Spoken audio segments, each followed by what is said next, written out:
I hope other people can see how important it is to instill in our culture care for the elderly.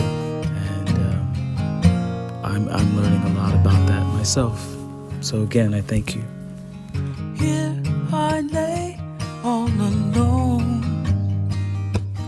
tossing, turning, yearning for some of your tender love. I'm waiting for the right moment to come so I can thank you for all the tender love you've given to me. Tender love, love so tender, holding me close to you. I surrender.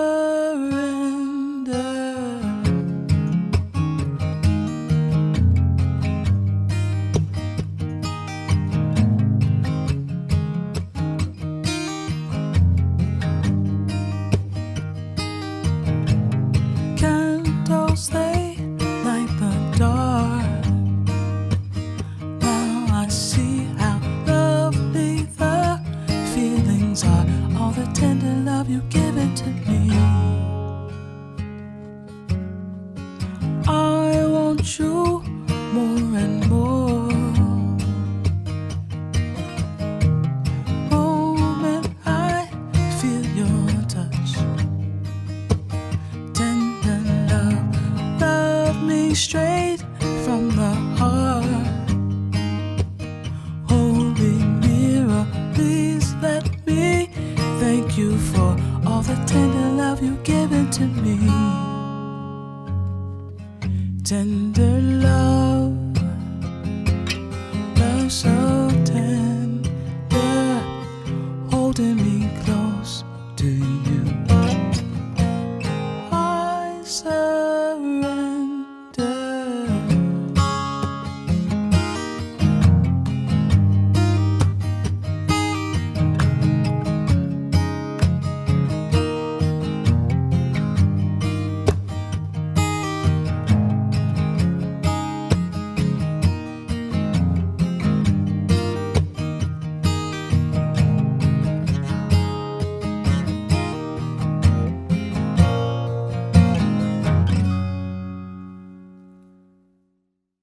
Hello, I'm Amanda Chessa, Heights and Hills board member and enthusiastic supporter. We are so excited to be celebrating 50 years of helping Brooklyn's oldest and the incredible gifts they give to our communities. 50 years is an extraordinary milestone for an organization with grassroots origins. And it all began in 1971 in Brooklyn Heights when community advocates and clergy came together to support their aging neighbors, many of whom lived in the St. George Hotel SRO. Without family support and no longer able to meet their needs independently, Heights and Hills stepped in to provide early case management services. We've really flourished over the years, adding support for caregivers, expanding our volunteer programs, and engaging older Brooklynites in our community. So fast forward to the past decade, when Heights and Hills has expanded into half of the neighborhoods in Brooklyn, including our very own Park Slope Center for Successful Aging, which is a wonderful hub of activity and programming for active older adults. While COVID has been devastating to our clients, we are remembering so many lives lost. We are also mitigating loneliness, addressing food insecurities, and providing resources and services so Brooklyn's oldest can remain in their homes and communities. Now, New York City is opening up, and we are hopeful and optimistic about the future, that we'll be able to spend time with our clients in person again safely and continue to build on virtual programming that has proved essential during the past year. And we are so grateful for our staff who have given our clients the lifeline they needed throughout the pandemic. And of course, we are so grateful to all of you who are with us here tonight. In honor of Heights and Hills' 50th anniversary, we wanted to share with you a special toast. With me here tonight is Estelle Bossi, mixologist, sommelier, and educator, and also my friend. And she is here tonight to teach us how to make a classic cocktail, you guessed it, the Brooklyn. So the Brooklyn cocktail, you know, as with many classics, it's very tricky to pinpoint exactly when the Brooklyn was created and by whom.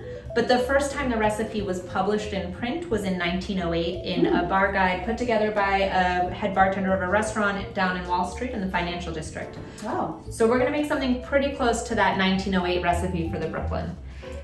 It is like the Manhattan, a rye whiskey based drink. So one of the things about whiskey in New York is in the 1800s and early 1900s, we drank rye. Gotcha. Rye whiskey is New York whiskey. So Good to know. I'm gonna use 1.5 ounces of rye whiskey. Now, when you choose your rye whiskey, you wanna look for something that's at least 50% ABV, alcohol by volume, or 100 proof. Because this drink has sweet vermouth in it, we want a whiskey that's got a little bit of oomph to cut that sweetness. So 100 proof will do it. For the vermouth, oftentimes if you order this cocktail nowadays, if the bartender knows it at all, they make it with dry vermouth. But we're looking to replicate that 1908 recipe, so we are gonna use sweet vermouth. This is Cocchi di Torino. Torino is a city in northern Italy where sweet vermouth was first developed. And I'm gonna use 1 ounce of the sweet vermouth. The original recipe just called for a dash, so I'm gonna use maraschino liqueur. I was confused by this at first when you asked me to pick this up because I thought maraschino cherry, it's going to be bright red or that deep plum color, and it's completely clear. How's that? Yeah, well, not all cherry liqueurs are super fruit driven. And so I would say, although this is made from cherries, it's distilled with the fruit and the pit, and the flavor is more floral and almondy than fruity. Got it. Interesting. I was wondering what that was in that little jar. Where did you get that and what is that? Okay, well this helps explain why the drink is quite obscure. So the original Brooklyn recipe calls for something called a Mère Picon. Right. And a Mère Picon is a French liqueur, it's a digestif. You could use Chiocciaro Amaro, you could use Amaro Montenegro. Oh, sure. Yep, you could use one of those lighter Italian style Amari, and especially if it has an orange note. And again, I'm just gonna use 1/2 teaspoon. And Oh, really, just a small amount of it. tiny bit, a dash is what the original recipe calls for. I am also going to enhance the orange flavor with a couple of dashes of orange bitters. Again, just looking to replicate that Mère Picon that has such a citrus note. Will you fill my mixing glass with ice, Kim? Yes, absolutely. Now, how much ice should I be putting in here? Fill it pretty far up. As the ice melts, it's going to sort of sink into the bottom of the glass. So Okay. put in more than you think you need. So you'll notice we're stirring this cocktail. Anytime we have a cocktail that's all spirit, we stir. We don't need to shake unless we're mixing things of very different viscosities. So let's say we're adding citrus juice or cream or egg white. But here, That makes sense. all we need to do is stir. And what we're looking for, it's two functions to stirring. One is pretty obvious, which is to chill the liquid to make it cold. Yeah. But the really important thing we're doing is we're diluting. Anytime you've got a citrus fruit at home, if you're just using the juice on the inside, take a minute and think about the skin. This is where all of the essential oils of a citrus fruit are, and this is actually very valuable to perfume makers and distillers. So what I'm gonna do is I've got a peel of the lemon peel, I've got a little piece of it that I took off with a vegetable peeler, and I'm just going to fold it, sort of bend it, skin out, and Kim, you're close enough to see that as I do that, little beads of essential oil, of lemon oil, hit the surface of the drink, and now smell it. Yeah. Okay. Cheers. Cheers. Delicious with the lemon. This is excellent. Yeah, it's a little brighter that way. Perfect. Thank you so much. Cheers to Heights and Hills. Cheers, Happy everyone. anniversary.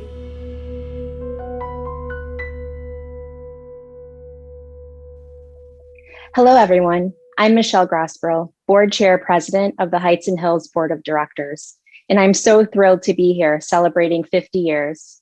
Michelle, your beautiful performance of Tender Love is such a special way to think about my feelings, not only for beloved older adults in my own family, but those impacted by the work of Heights and Hills across our borough. I am bursting with pride for our organization. We had planned for the retirement of our exemplary long-term executive director, Judy Willig, being honored here tonight. But little did we know that we'd be searching for the next executive director during a global pandemic. I credit our dedicated staff for their amazing tenacity, creativity, and compassion to work with a client population disproportionately impacted, not only by the COVID virus, but all the accompanying challenges of avoiding exposure, fighting loneliness and isolation, and scheduling vaccine appointments. Heights and Hills staff are stellar at contactless strategies, over the phone, video conferencing, and home deliveries.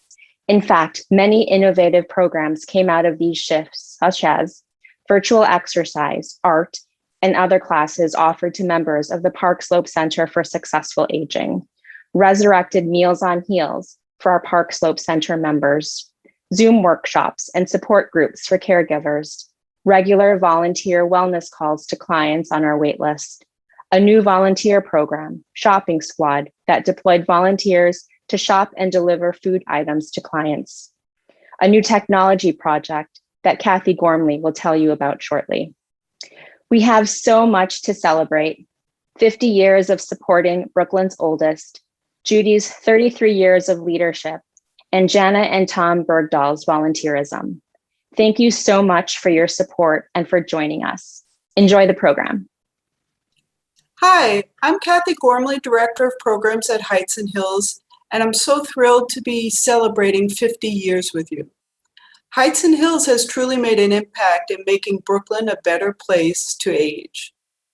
Getting older is challenging, and we are here to ensure the well-being of older adults and empower them to stay in their homes and communities that they help build. Tonight, we are celebrating the work we do as case managers for our clients who are aged 60 to 105, our support for caregivers, our volunteer and intergenerational programs, and our Park Slope Center for Successful Aging. From planning for their independence, to providing nutritional meals, to support of household chores, and to ensuring access to benefits. Our staff take on these tasks and more, and our communities are better for it. Older adults truly provide another dimension and richness to our diversity. This evening, you'll hear more about our programs from members of our staff and our honorees. But I want to take time to share with you a new initiative we've embarked on to help clients bridge the digital divide and mitigate loneliness and isolation. As we turn to virtual programming for all of our programs during the pandemic, it became more apparent than ever that many of our clients either did not have access to computers or did not have the skills to navigate the virtual world we all found ourselves living in. Through a grant from the New York Foundation for Elder Care, we launched a pilot program that has provided tablets and training to 25 of our clients so they can learn how to use Zoom, email, connect to their doctors through telehealth appointments, stay connected with their places of worship, with families, friends, and more.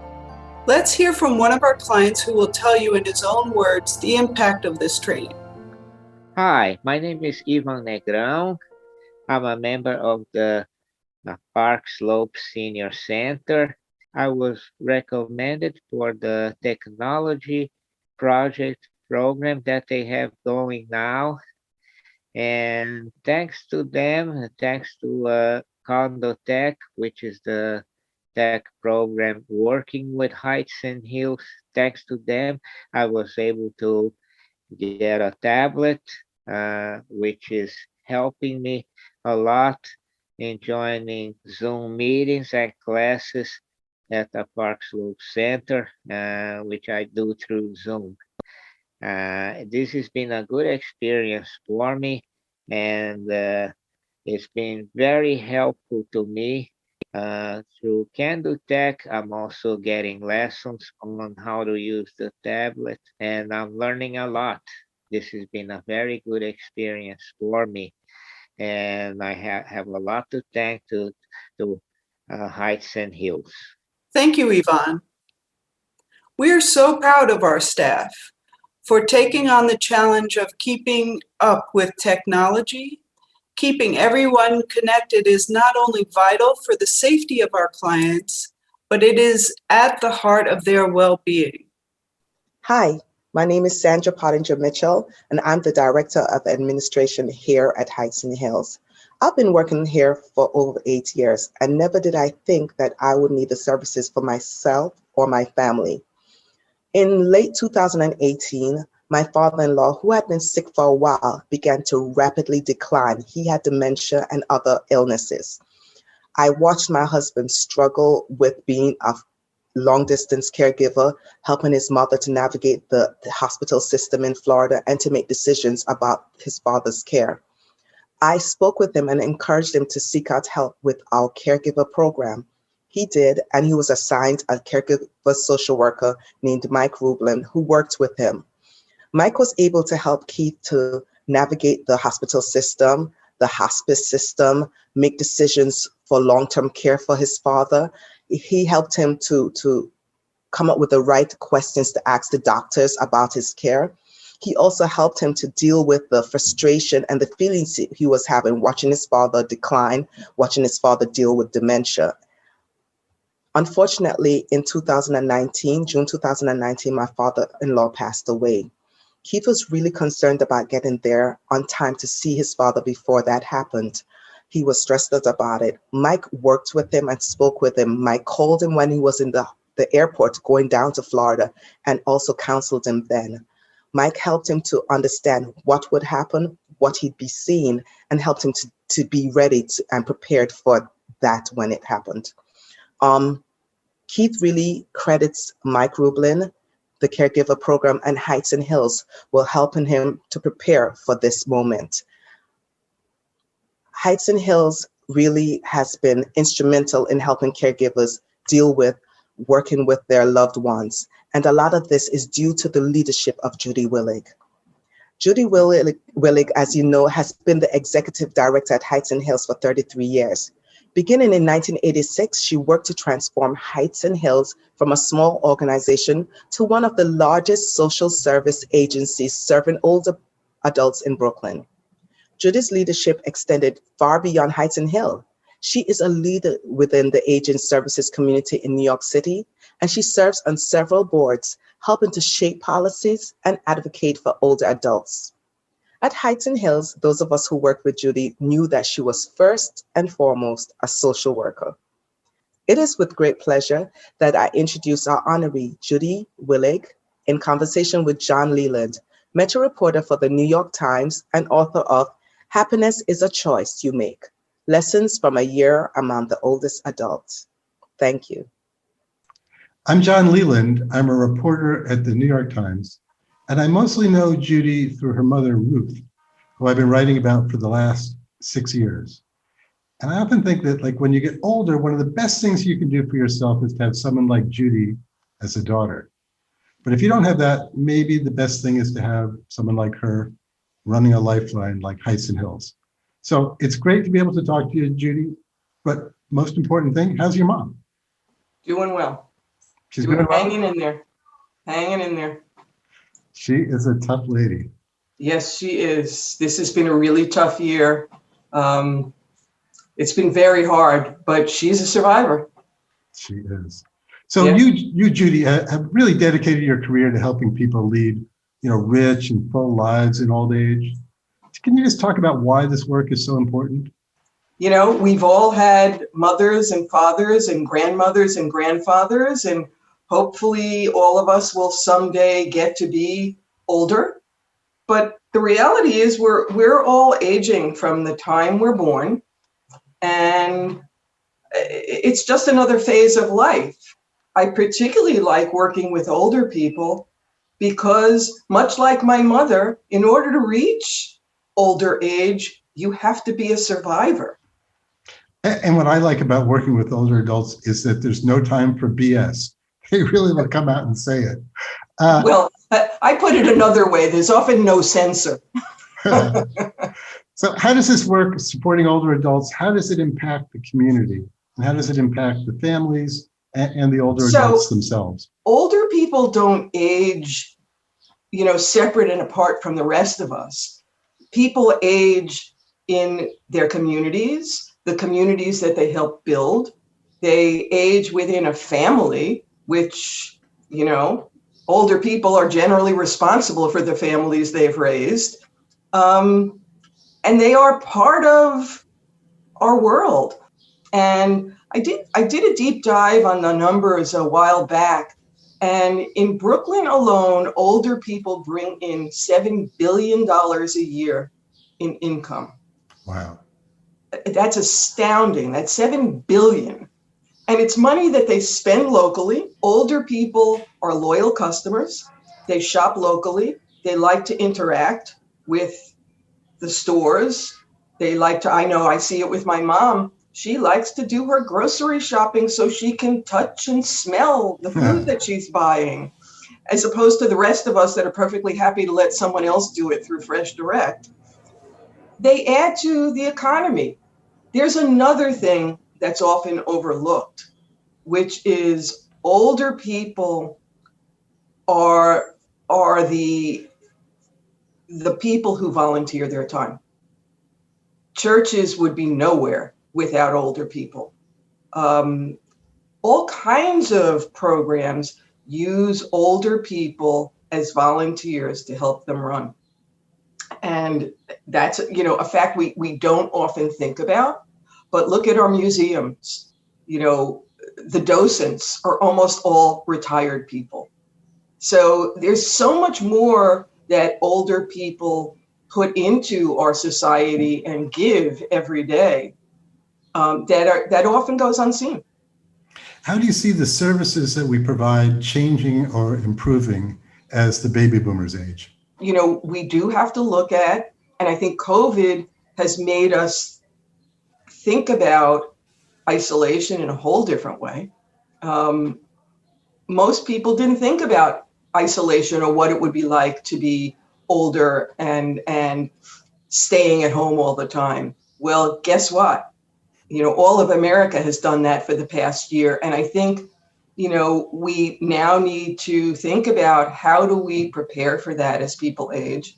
And of course, COVID was a wake-up call. It was a wake-up call to our country and to our state and to our city. Heights and Hills was receiving over 100 calls a day in the beginning of COVID of people who were frantic, worrying about where they were going to get food, how they were going to get their medication when they were being told to stay indoors.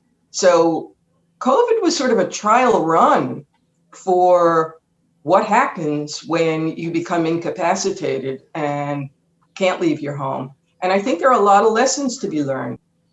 We talk a lot about the services that we provide for the older folks, but it's really also important to provide the support for the caregivers, right? And can you talk a little bit about why that matters so much and what they need? When I started in this field, I think it was about 5% of people, older people, who wound up in nursing homes. And here it is almost 35 years later, and guess what? The percentage hasn't changed. That means that 95% of older people are being cared for in the community, and our formal system can't possibly meet all the needs. Nor do many people want services in a formal way. Caregiving is a hard job, but it's one, John, you're a former caregiver, and it's one that's done with love. But caregiving of an older loved one can be a really lonely job. And very often that journey begins with a crisis. And in a crisis, you don't know where to turn. So I think crisis services, which Heights and Hills Caregiver Support Program provides to family members, having somebody to provide information, but also support, because the reality is that it is a hard job and you don't have to do it alone. Judy, anytime we talk, I always learn a tremendous amount from you. And so thanks for that. And I look forward to sometime in the near future being able to give your mom a hug again. Well, I'm so excited because about 3 weeks ago, I've been cleared, since we're both vaccinated, to start visiting my mother. And at least the first 10 minutes and the last 10 minutes of each visit is one long hug. And that's the hug I give to her from everybody who can't see her. So you're always in there, John.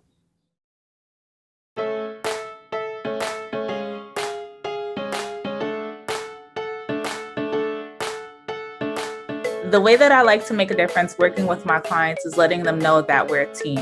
Anything that comes across as challenging to them, I affirm that they have power in their situation and I help them to advocate for themselves. With the collaboration of staff here at Heights and Hills and other agencies, I was able to make a difference by providing him with the referrals needed to succeed, with weekly delivered meals, sending emergency food bags, and arranging for volunteers to shop on his behalf. That I am making a difference each and every day by just showing up and checking in on my clients to make sure that they are okay, especially during this time, during this pandemic. I feel so fortunate that I was able to work with this client and support them through the whole course of their parents' final illnesses. It was really an honor to be with them on that journey. I've been able to truly collaborate with them to better facilitate everyone's needs and their changing schedules and differing severity of scenarios and boundaries with much trial and error and learning throughout the pandemic. What has transpired is a group with many different people with many distinct personalities actually becoming friends outside of group. Everyone, even one starting her own activity group and learning from one another about resources, COVID safety, technology, and caregiving. And so when I called him and told him that the grant was approved, he would not have to pay his whole rent. The grant was going to cover 50% of his rent. He started crying, he expressed gratitude, and one of the first things he said was he was going to buy Christmas presents for his granddaughter. And it was a great moment because I was able to help somebody be a little more financially secure. And to this day, it's been about 2 years. He still expresses gratitude for it, and he has said that it's made a big difference in his life. I also worked with several clients on housing and eviction related things, getting funding for eviction proceedings and helping pay rental arrears and things of that nature, and just being able to make sure that, given the severity of the pandemic, that our clients remained stable in their housing was certainly something important that I was able to work on as well. One of my clients is 95 years old. She lives alone and has many health conditions, including COPD, difficulty breathing, a heart condition, and arthritis. She has trouble getting up on her own and has bad back pain. So our agency was able to use funding through a grant funding money that we have, and I was able to connect her to a power recliner chair, which really helped her, and it's made her more comfortable. And to this day, she still thanks me for connecting her to the recliner chair and said how much of a difference it's made in her life. But our volunteers stepped up this year. We had so many volunteers interested in the program and signed up to be connected with our seniors who wanted to meet new people. And now they've become from strangers to friends. And when I tell you her life has completely changed, the light in her smile has brightened, and I'm just so thankful to be a part.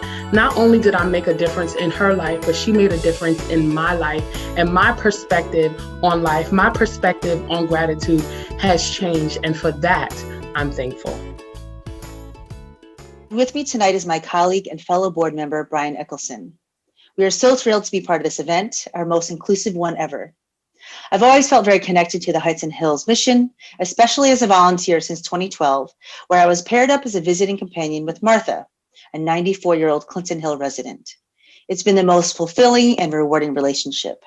Additionally, I'm so proud to be part of this organization where the passion and dedication of the board and staff is truly unparalleled and so inspiring.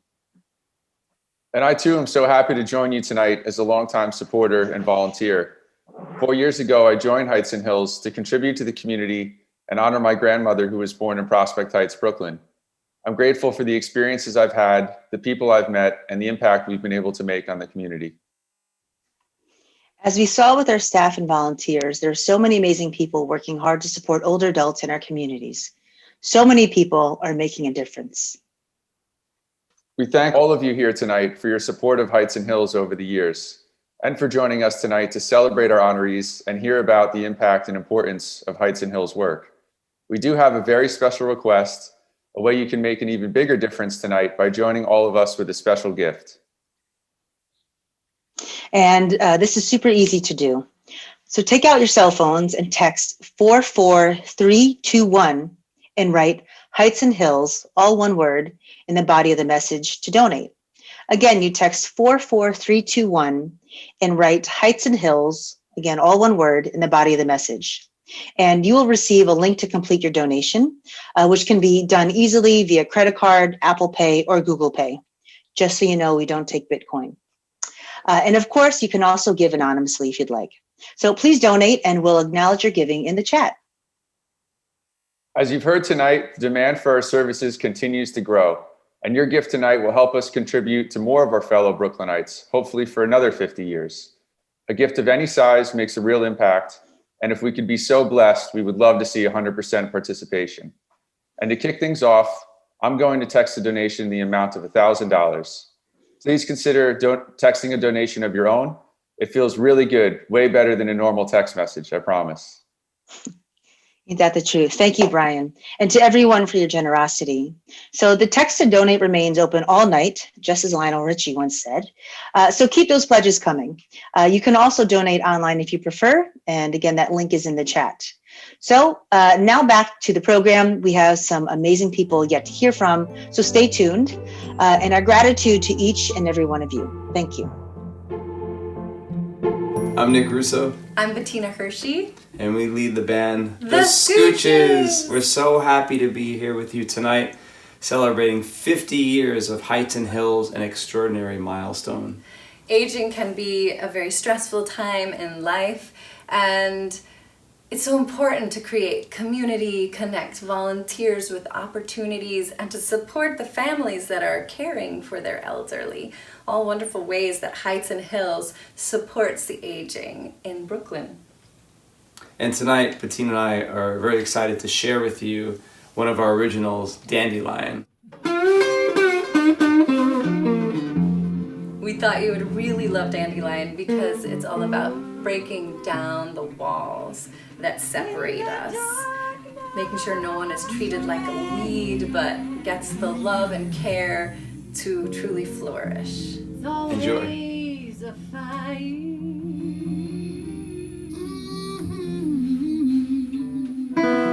To break through the ceiling,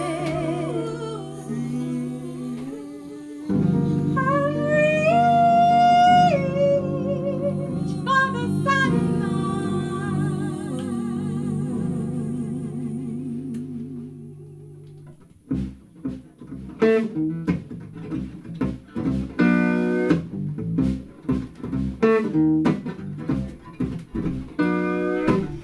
Dandelion growing tall between the bricks and mortar.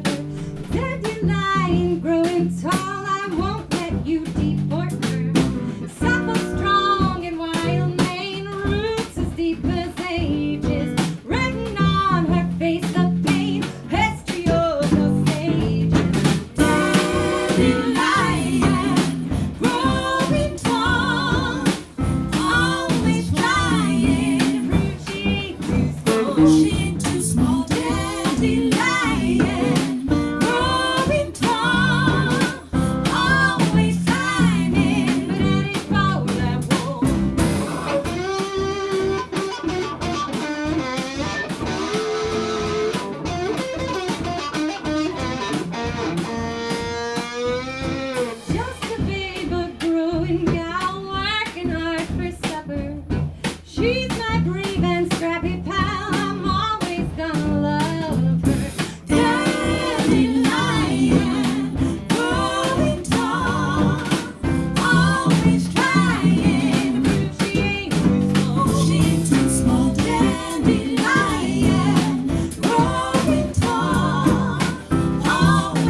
Hello, I'm Betsy Guttmacher, the Volunteer Program Director at Heights and Hills, and I'm here speaking with Jana and Tom Bergdahl. Jana and Tom, first, it's just so nice to see you guys and be able to sit down and talk with you rather than sending you a furious 911 email asking for your help. So hopefully with any luck next time, Betsy, you can come over and do it in person. that would be lovely. We could have some food, we could have something to drink. So we've been thinking about this past year, and your commitment has been really interesting in that you were kind of willing to do anything. I was looking back at our emails, and back in March of 2020, you just reached out and said, "We have a car, we can help with anything." I think those were your exact words in your email. And that really proved true. And I'm wondering, here we are a year later, what prompted you to reach out to Heights and Hills of all places? Well, we wanted to be useful first and foremost, to try to do something that we could. And the other reason we chose Heights and Hill is because we have a dear friend, Donna Laughlin, who was and is very involved in the organization. And, we might chime in also to say that while we looked at some other options, we had people tell us we were too old to be of any use, and Heights and Hills didn't say that. That's not really our MO.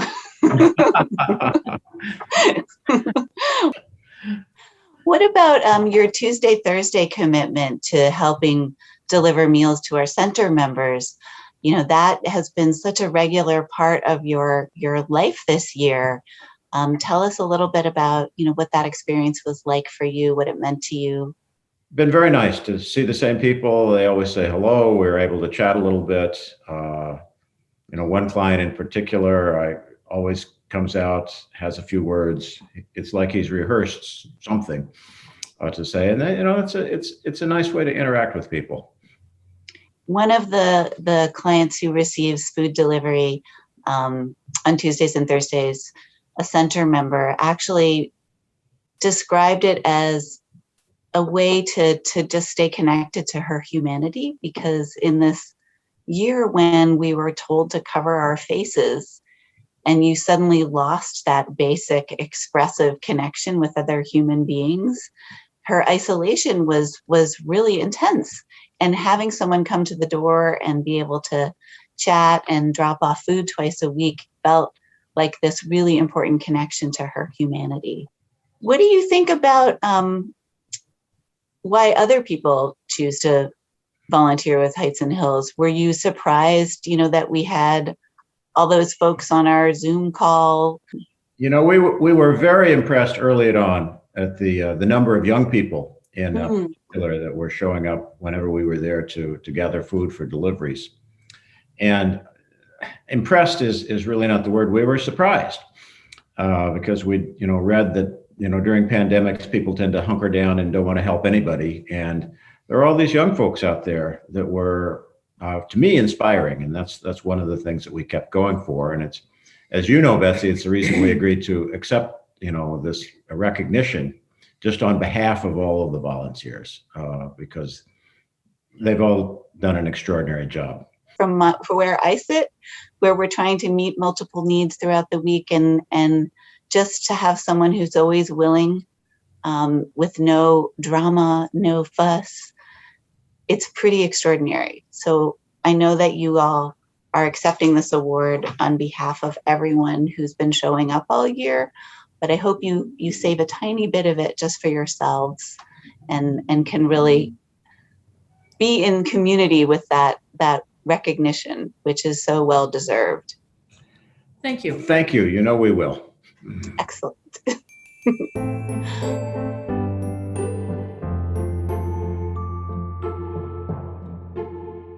It is with great pleasure that I can introduce to you our new Executive Director, Carrie Blas. Carrie has dedicated her career to serving New York's most vulnerable. She has extensive experience in nonprofit management, working most recently as Executive Director at Project Hospitality, the largest social service agency for the homeless on Staten Island. Carrie has hit the ground running, and we are thrilled to have her as our new ED. Thank you, Kathy. I am so excited to be working for Heights and Hills, which has such a wonderful history of caring for Brooklyn's older adults. Judy, your dedication of more than 3 decades to the mission of Heights and Hills is truly admirable, and I am honored to build on your legacy. Heights and Hills' holistic approach of supporting older adults and their caregivers empowers our neighbors to age successfully in their own homes on their own terms. As an organization, we have added services and programs over 50 years to meet the evolving needs of a growing older adult population in Brooklyn. Heights and Hills' future will build on its past successes, and I am excited to see what new services and innovations we will develop in the decades to come. This event kicks off our 50th anniversary year. We hope it culminates in an in-person event next May. Thank you for celebrating with us this evening, and I look forward to meeting all of you in person very soon. Happy 50th anniversary, Heights and Hills. Happy 50th anniversary, Heights and Hills. Happy 50th anniversary, Heights and Hills. Happy 50th anniversary, Heights and Hills. Happy 50th anniversary, Heights and Hills. Happy 50th anniversary, Heights and Hills. Happy 50th anniversary, Heights and Hills.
you.